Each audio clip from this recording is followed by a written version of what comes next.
where did this blueprint come from? How did you first kind of stumble on this sort of creation and way of looking at it? And then we can make our way through it. Yeah, go from there. It was just on the street, actually. Oh yeah, you were here, eh? Yeah, I used to live here. Yeah.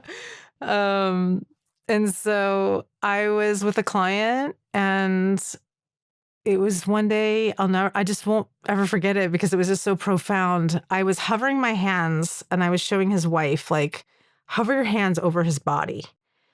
And she had been trying all these different kind of sexual techniques she was reading in magazines and books on him. And nothing was happening. Like, he just wasn't being turned on. He wasn't finding arousal in his genitals. Something was just short-circuiting in his system. And so I was showing her, like, well, let's go off his body. Let's just see what happens off his body. And I'm hovering my hands, and all of a sudden he starts to get these big waves, like, moving through his body, just rolling. And he looks at me with these big eyes, and he's like, what's happening? And she's looking at me with big eyes, like, what is going on?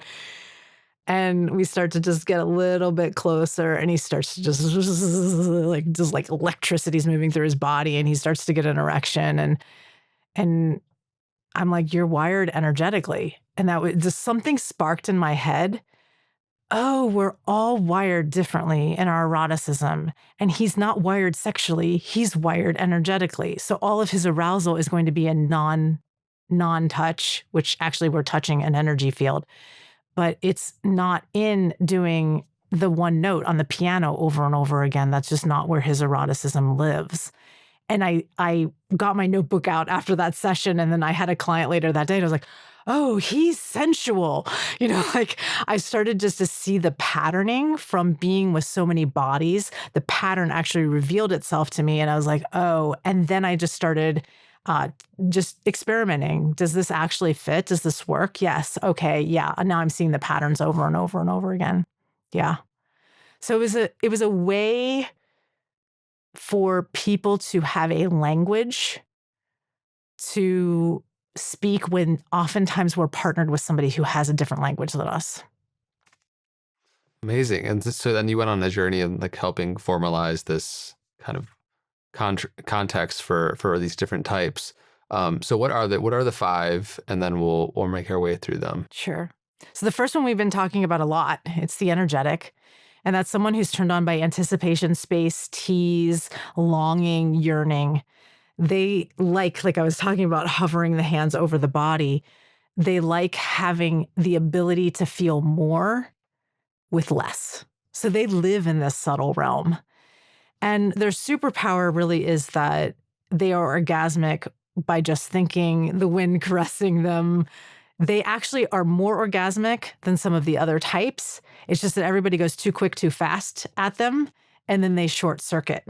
And so the shadow side of the energetic is that they can feel like they're dissociating. They can feel like something's wrong with them. They can feel like they're not turned on.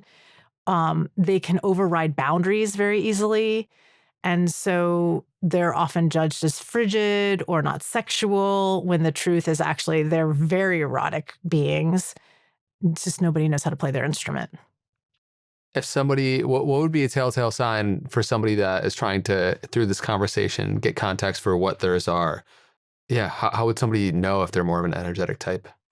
The way that I test this is actually in the body, because the body tells the truth about what type you are.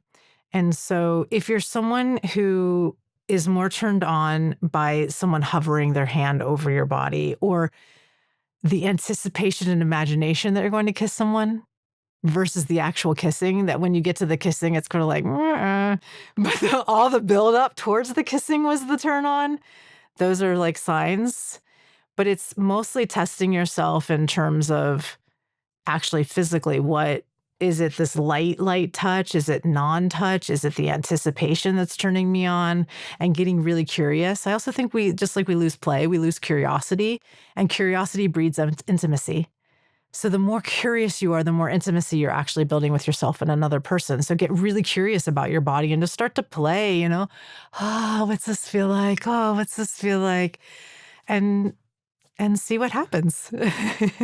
Amazing. Okay, so what's next? Sensual's The next. sensual. And the sensual is someone who's turned on by all of their senses being ignited. So this is someone who, where the energetic loves all the space and tease, the sensual wants it's collapsed. They want closeness. So think more like slow dancing, really, really close with one another. Candlelight, the environment being a certain way, music within the environment.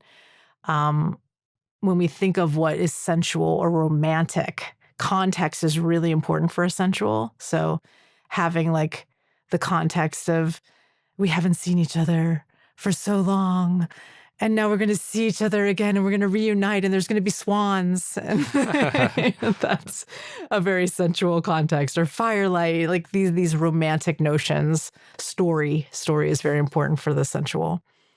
And the shadow side of the sensual is that you get caught up in your head and you have a hard time feeling what's happening in your body. So you get disembodied. Like circumstance dependent. Very much so. Very much so. And if like somebody's breath stinks, you get distracted, the socks on the floor, like it can be like taking you out of the experience. But the superpower is that you bring the beauty to the erotic experience. So someone who's very sensual brings they're going to bring that environment, and they're going to dress up, and they're going to do all the things that make them feel and help them feel like they're now in the erotic reality. Okay. Yeah. Sweet. What's the third? What's the next? The third is the sexual. And this is what we think of when we think of sex in our culture. So this is someone who likes nudity, orgasms, getting to the point of it. They want to get straight to that pleasure spot. Often penis and vagina sex, what we think of as sex, but that's the limited definition of sex. And so, but the superpower of the sexual is that they bring the fun, they bring the lightness, and they bring the ease to sexuality. They're like, sex is easy. What are you guys all fussing about? I hear this a lot from sexuals when I'm working with my clients of like, I just don't understand why everybody's making it so complicated. It's like, it's easy. What are you talking about? And so, but the shadow side of that, of course, is there's not room for the other blueprints. Everybody else is kind of wrong. And the shadow side can also be this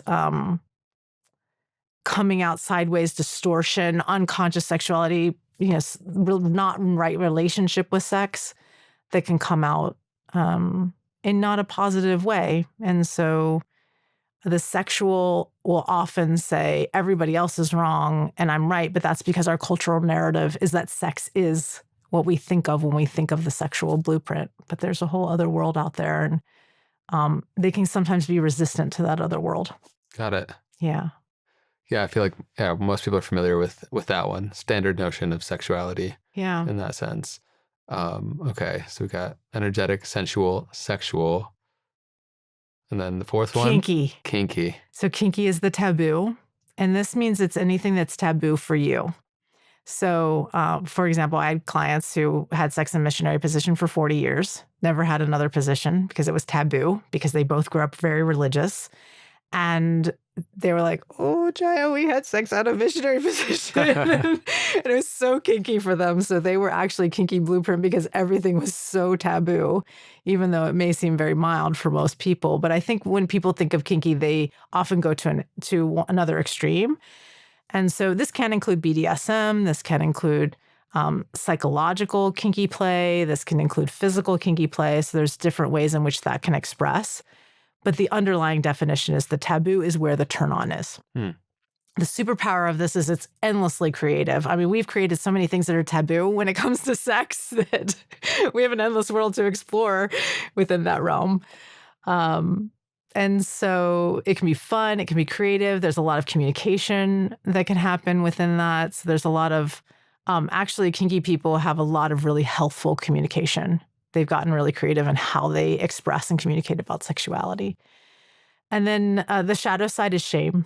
This is the blueprint that harbors the most shame because it's like, oh, I want to do these things that are naughty, that are the taboo. And so helping to overcome that shame within you, or it's become so shameful that it becomes a rut, that becomes a grave because it becomes the only route to pleasure because it has so much juice around it. Is there a link between some sort of sexual suppression and the different types of like the need for a kink outlet in some capacity? Mm-hmm. I haven't seen that so much because I think all of the blueprints in some way have suppression. the energetics are ashamed and suppress themselves in some way because they tell themselves that they're weird. I know I've struggled with that one of like, oh gosh, I'm so weird. Like somebody just barely touches me. And I start, having these grand Yeah. orgasmic experiences. And I've really had to reframe that and to reframe, I don't want to suppress myself. I'm actually like, the being that I am is just this really huge, magnificent, orgasmic being. So why would I want to hide that? And instead of telling myself I'm weird every time that little part that wants to suppress comes up, I just go, no, I'm a perfect expression of divine consciousness. And actually, this expression is needed or else it wouldn't be here. And I think that's true across the board Yeah. for all the blueprints. Like the expression that you are erotically is the perfect expression that's needed here. And we need all of these expressions. Oneness is diversity. Yeah. And so, and I also, once we get to one of the blueprints, there is for me a place that I think is where we completely stop suppressing ourselves. There is a true sexual expression that we all are. And I'll get to that. Okay. Is there a reason why someone's wired one of these ways or the other? Is it just like the culmination of your life experience and like all these different factors, or is there a prevalent reason?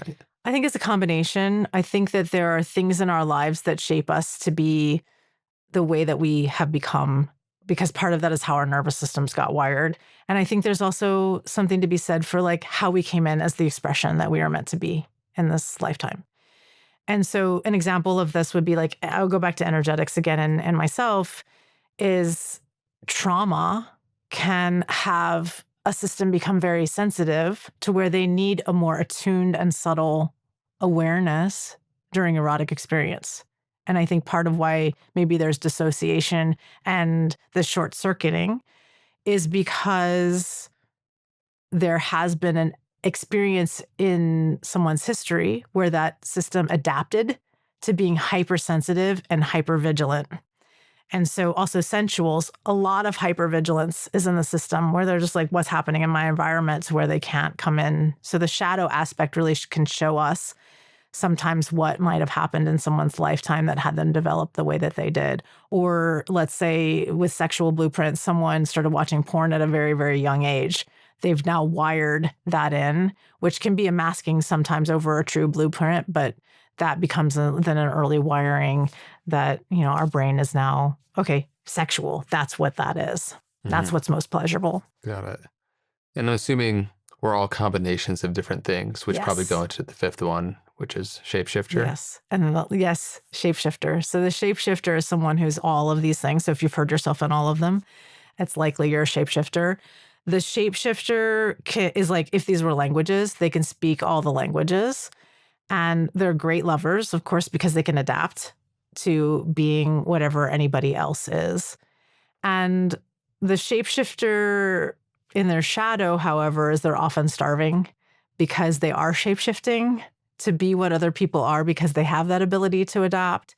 And also because their sexuality is full spectrum. They have all of the blueprints. And if they've been developing in this and they're aware of it, then they are going to have, it's kind of like, I liken it to like a hyper sports car, and they can just like let loose in all the ways, but someone needs to know how to drive that, and most people in this world have not developed in the sexual line to the point to where they know how to even start to let that open and really take advantage to what a shapeshifter is. And to come back to what I think we all are, what I've seen through my work over the last 30 years is that as people go on this journey, we all become shapeshifters.